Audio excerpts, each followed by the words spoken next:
Rahayu, Rahayu, Rahayu. Assalamualaikum warahmatullahi wabarakatuh. Terima kasih. Sampai saat ini kita masih dalam keadaan sehat walafiat.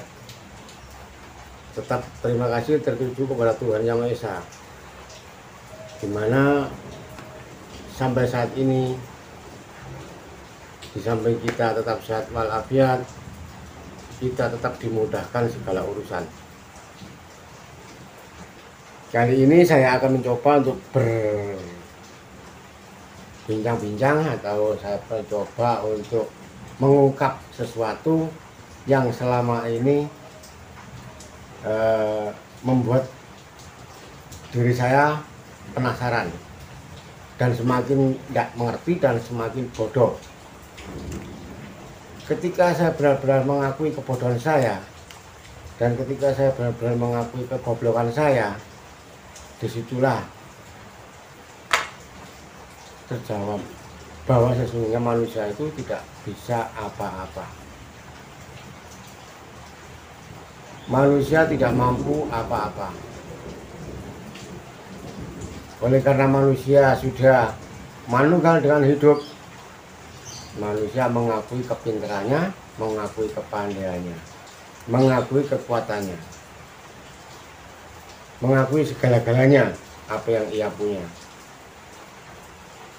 Tetapi kali ini saya akan mencoba sharing atau berbagi rasa kepada saudara-saudara semuanya.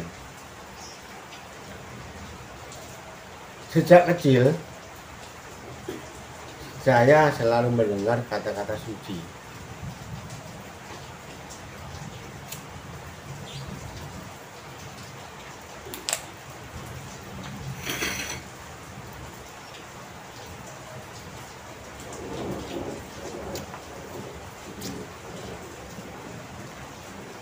Suci, satu kalimat yang bermakna sangat dalam sekali.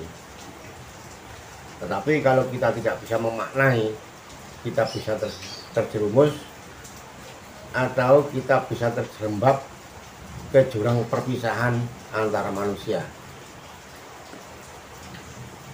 Bisa kita rasakan itu.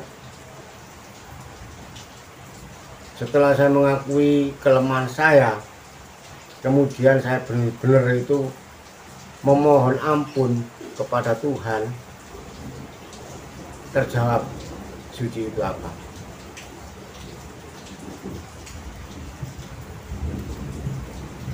Ternyata suci itu bukan bentuk, suci itu bukan wujud, suci itu bukan perbedaan. Suci itu bukan di sana, suci itu di sini. Suci itu bukan kitab, bukan kertas. Suci itu adalah sifat yang dimiliki oleh Tuhan itu sendiri.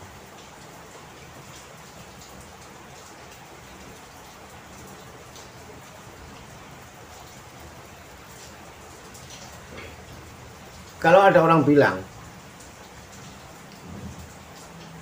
di suatu tempat ada tanah suci, padahal di mana-mana tanah itu ciptaan Tuhan. Dimanapun alam semesta ini adalah milik Tuhan, bukan milik manusia. Tetapi kenapa manusia kok begitu berani mengklaim suatu tempat adalah tanah suci?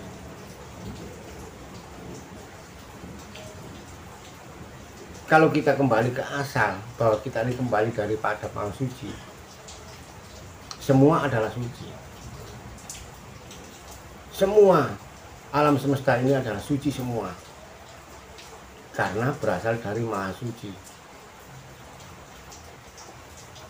Tetapi kalau manusianya sudah men-skat atau mengklaim bahwa suatu tempat itu adalah suci, bisa kita rasakan. Orang yang tidak sepaham dengan yang mengatakan itu jelas menjadi perbedaan, jelas menjadi pertentangan. Padahal bukan itu maksudnya. Misalnya suatu tempat ibadah.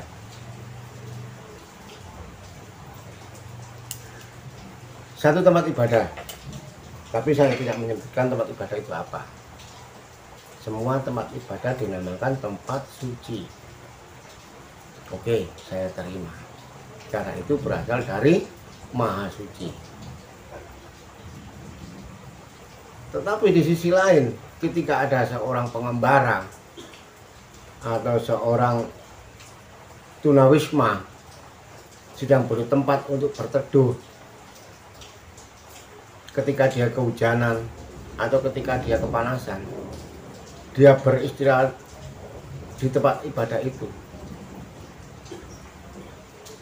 Kok tega-teganya yang merasa bahwa itu adalah tempat suci kemudian diusir? Bukan, ini bukan tempat untuk istirahat. Ini bukan tempat untuk berteduh.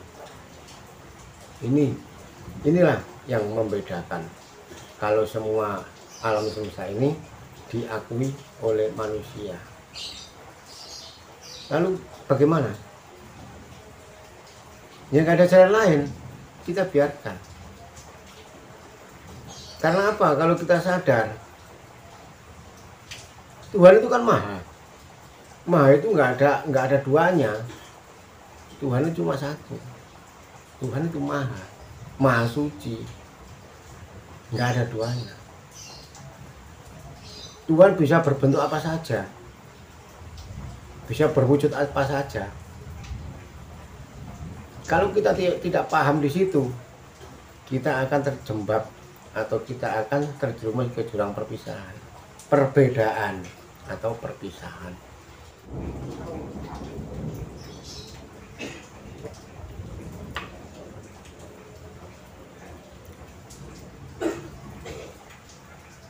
Padahal kita ini kan tetesan Tuhan, berasal dari Tuhan. Itu suatu kepastian, kita berasal dari Tuhan. Dalam ajaran-ajaran lain ada yang mengatakan Tuhan itu mewujud. Nah, wujudnya apa? Tuhan itu wujudnya seperti apa? Ya kita ini adalah wujudnya Tuhan. Nggak ada Tuhan, kita nggak ada. Tuhan itu maha hidup, dan kita diberi tetesan. Hidup, artinya hidup semua. Dengan sabdanya itu turun temurun, nggak ada habisnya. Ya, kalau Tuhan menjelma menjadi manusia, dan manusia itu maksudnya kalau Tuhan itu menjelma sebagai manusia pengemis atau pengembara, kemudian berteduh di suatu tempat yang dinamakan tempat ibadah itu, kemudian diusir. Artinya kita mengusir Tuhan. Mau diusir kemana? Ini perlu pembelajaran yang sangat dalam. Ini bukan soal ilmu, ini bukan soal pengertian, ini menyangkut rasa. Ini menyangkut rasa. Kalau kita pribadi misalnya,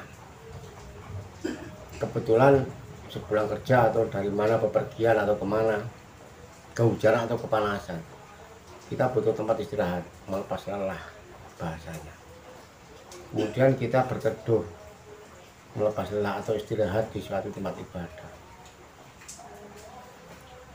Ini kan hidup yang menuntun kita untuk berteduh di tempat seperti itu. Kita nggak mikir nanti apa akibatnya ketika kita ini berteduh di tempat ibadah itu. Kita nggak mikir di situ. Kita nggak peduli. Nggak ada pikiran kita untuk diusir atau gimana, nggak ada. Karena ini sudah tuntunan hidup yang menuntun.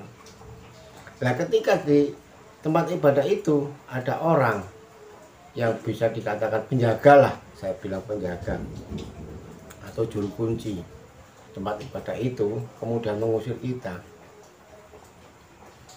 Kalau kita merasakan ini sangat halus sekali, sangat halus. Artinya apa? Ini manusianya yang mengusir kita atau kita yang kurang pas untuk istirahat di situ. Ini perlu pembelajaran yang sangat dalam. Tapi semua itu proses. Semua itu proses. Jadi kita kalau berbicara, kalau saya mengambil satu syair lagu ya, lagu dari penyanyi, tengoklah ke dalam sebelum bicara, singkirkan debu yang masih melekat. Nah, kita juga harus paham, misalnya kita butuh istirahat di satu tempat. Nah, kita itu ada tempat ibadah. Kita sebagai manusia ada pernik-pernik di dalam, ya debu-debu yang di dalam ini perlu kita singkirkan. Pantaskah kita beristirahat di situ? Atau paskah kita beristirahat di situ? Atau kalau dilihat orang lain misalnya cocoktah kita beristirahat di situ? Kalau kita berpegang teguh kepada Tuhan, ya, kepada alam semesta, semua ini milik Tuhan. Nanti kita istirahat di situ, dan si juru kunci juga tahu kalau kita ini istirahat di situ. Mestinya kalau si juru kuncinya juga berpegang teguh kepada Tuhan, ajaran Tuhan yaitu cinta kasih, ya biarlah, karena ini juga milik Tuhan. Kan kayaknya aja. Jadi saya kembali lagi, suci itu bukan tempat, suci itu bukan bentuk, suci itu bukan barang, suci itu bukan kitab, suci itu rasa, suci itu Tuhan itu sendiri, Maha Hidup itu sendiri. Manusia kalau sudah benar-benar manunggal dengan hidup, manunggal dengan Tuhan, artinya Maha Suci, ya harus bisa suci. Suci dalam arti apa? Pikirannya juga harus suci. Pikirannya harus suci, batinnya harus suci, angan-angannya juga harus suci. Kemudian ketika melakukan sesuatu pekerjaan atau pergerakan di luar, dalam arti gelarnya, ya nggak sesuatu, karena karena suci itu nggak mau dicampuri, juga nggak mau tercampuri apapun, itu suci ya. Cukup sekian dulu bincang-bincang saya, lain waktu kita sambung lagi. Ada salah kata, saya mohon maaf yang sebesar-besarnya. Saya akhiri. Rahayu, rahayu, rahayu. Wassalamualaikum warahmatullahi wabarakatuh.